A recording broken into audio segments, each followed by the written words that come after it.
What if I told you that opening the doors to Fort Knox and counting every gold bar inside could crash the US dollar almost overnight? Not because the gold is missing, but because looking too closely might be more dangerous than not looking at all.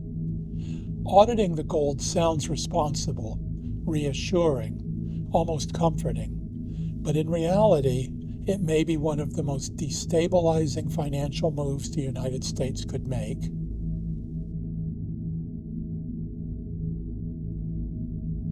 After World War II, the United States owned more gold than the rest of the world combined. At its peak, the U.S. held roughly 80% of all the gold on Earth, about 22,000 metric tons. That gold wasn't just wealth, it was confidence. It was leverage. It was trust, stacked neatly in vaults.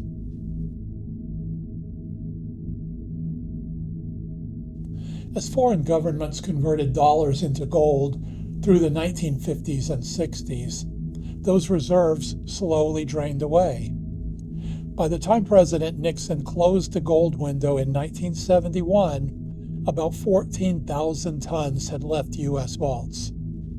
Today, the official number is 8133 metric tons, still more than any other country, more than twice as much as Germany.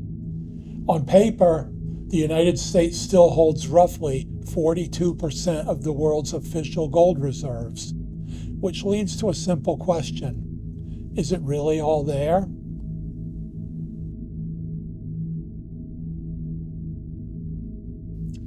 The last comprehensive audit of U.S. gold reserves took place in 1953. That audit involved inspecting, counting, weighing, and assaying, testing the purity of gold bars. At the time, the U.S. owned about 20,279 metric tons, or roughly 1.6 million gold bars. Out of those gold bars, 88,000 were visually inspected, 9,000 were weighed, and 26 were tested for purity. 26 out of more than 1.5 million. That's not verification, that's reassurance. In 1974, members of Congress and the press were given a guided tour of Fort Knox. They saw gold, they took photos, but no audit was conducted. Since then, calls to just audit the gold come and go. And that's where the real danger begins.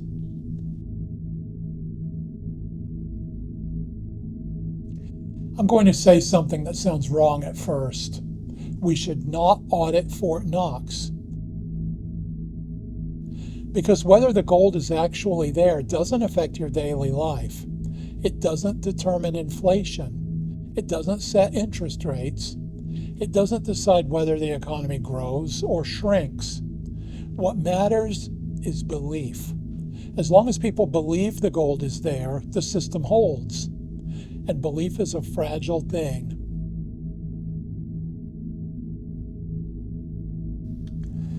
If a full audit were conducted, only 3 outcomes are possible. First, all the gold is exactly where it's supposed to be.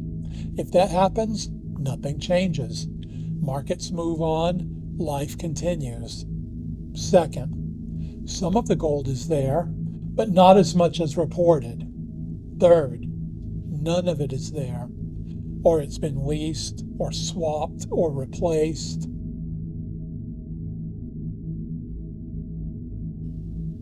In outcomes 2 and 3, the response is immediate. The dollar weakens. Confidence evaporates. Foreign governments sell U.S. debt. Gold doesn't rise, it reprices. And the question becomes very uncomfortable very quickly.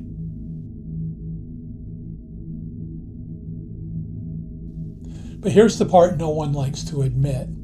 Even if the gold comes back perfect, would that end the debate? Would the skeptics accept it? Or would the audit itself become the next conspiracy?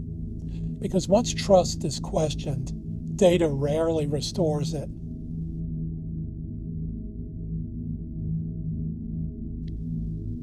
This is a one-way gamble.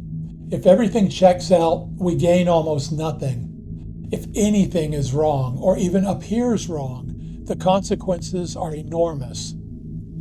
Auditing Fort Knox doesn't strengthen confidence, it tests it. And confidence, once shaken, is very hard to rebuild. So do I hope the gold is in there? Yeah. Do I think most of it probably is?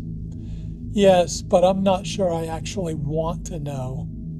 Because sometimes trust is the asset, and certainty is the risk. And when it comes to Fort Knox, opening the vault might be more dangerous than leaving it closed.